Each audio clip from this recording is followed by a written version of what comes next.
This is Thorne Blackrose. Welcome to my show. Today I am interviewing Henry Dyerson, who recently had an unusual experience.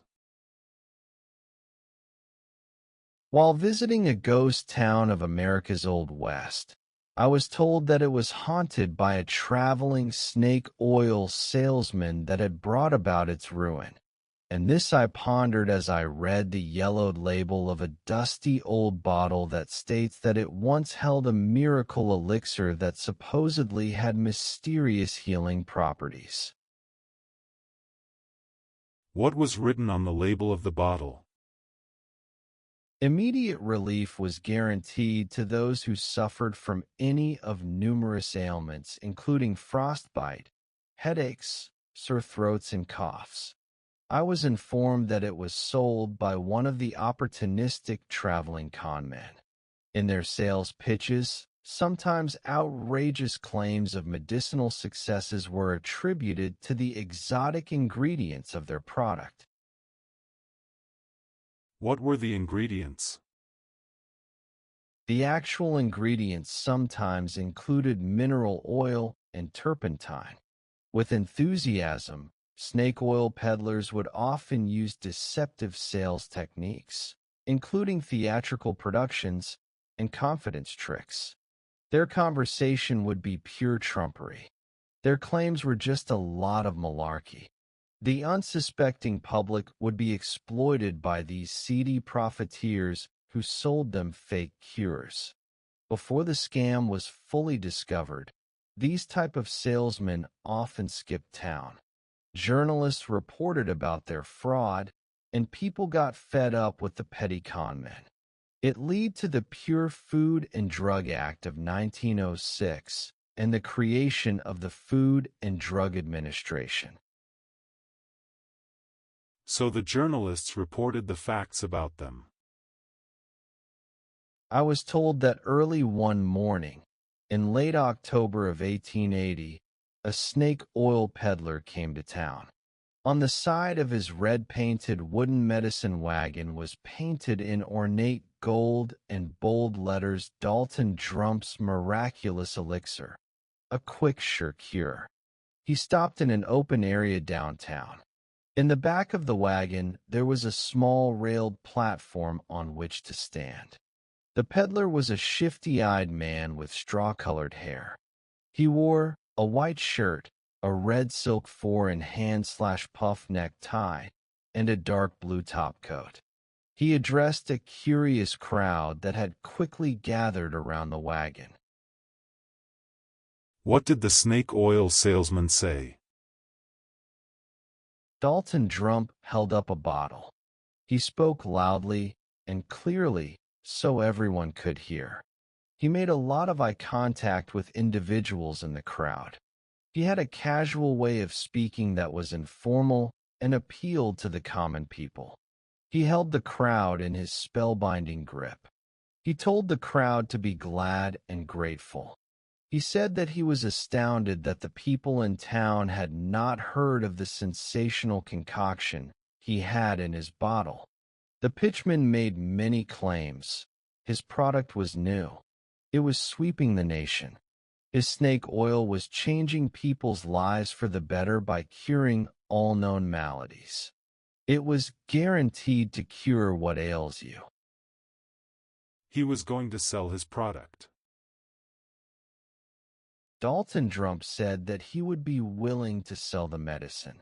He stated that those who purchased implicitly released him from any liability for any adverse side effects.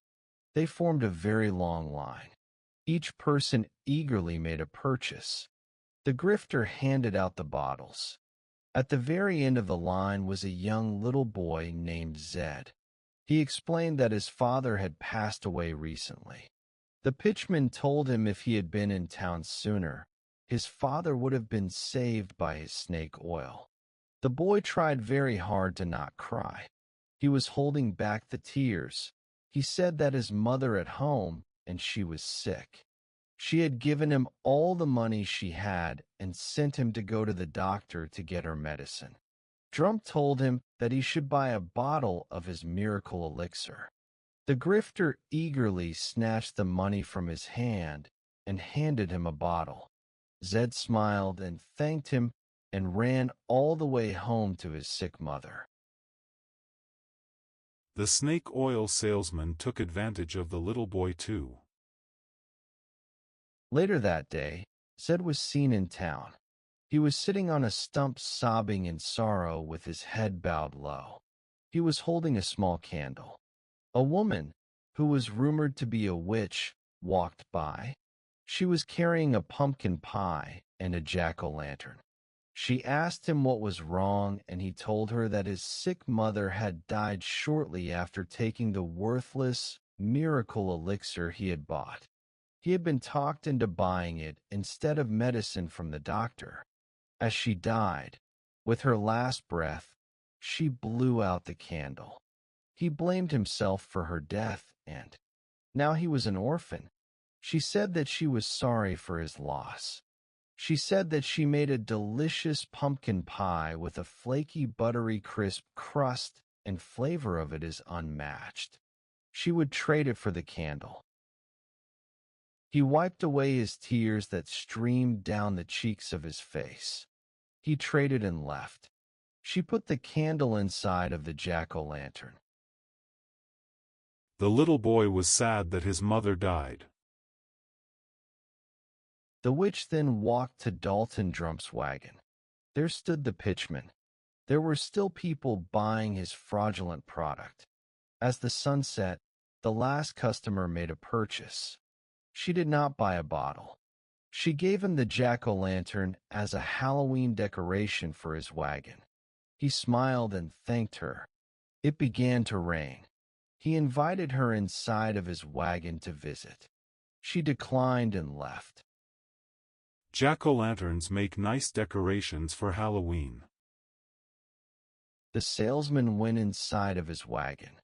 That night, as the townspeople slept, they were awakened by the sound of a hideous scream of terror. It was raining too hard and too dark out to investigate.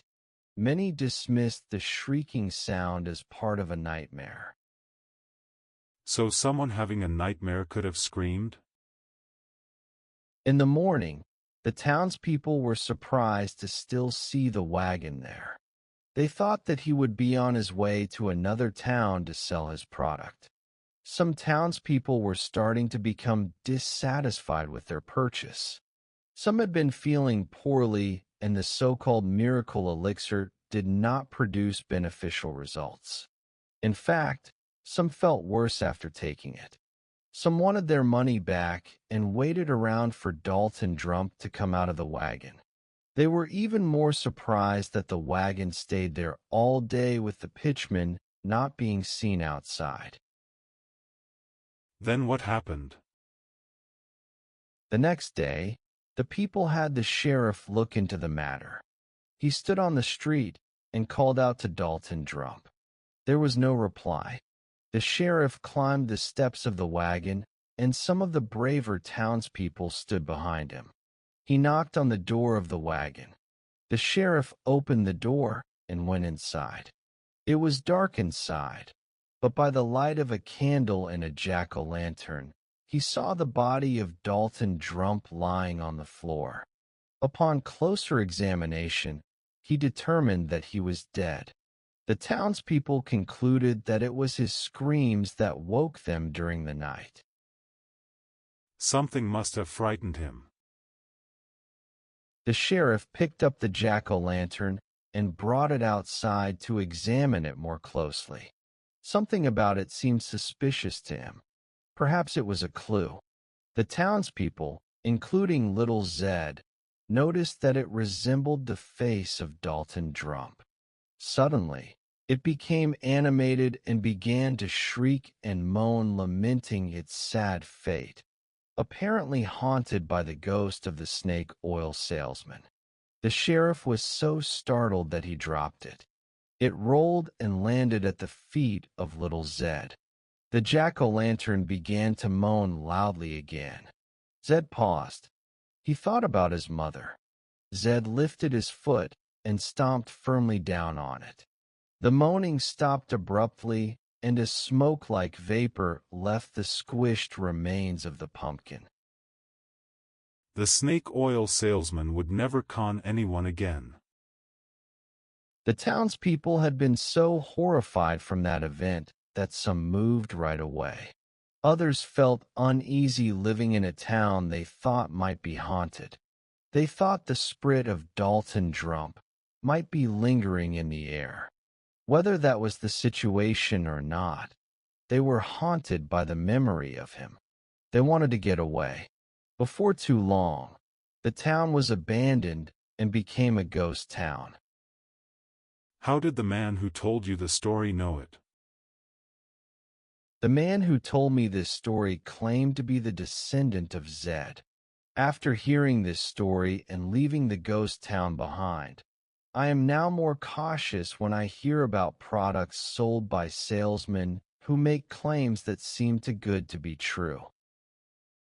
Thank you, Henry, for coming on my talk show and sharing the ghost story. You are welcome. And so a snake oil salesman from the Old West swindled people and then died under mysterious circumstances. His restless spirit then haunted a jack-o'-lantern. There was a ghost in a pumpkin shell. It was soon crushed underfoot by a little boy he had conned out of money meant to pay for medicine for his sick and dying mother. Perhaps what is most scary about this story is that there are still petty con men, grifters like Dalton Drump, who take advantage of others. Modern-day snake oil salesmen still exist. I'm Thorne Blackrose. Thanks for watching.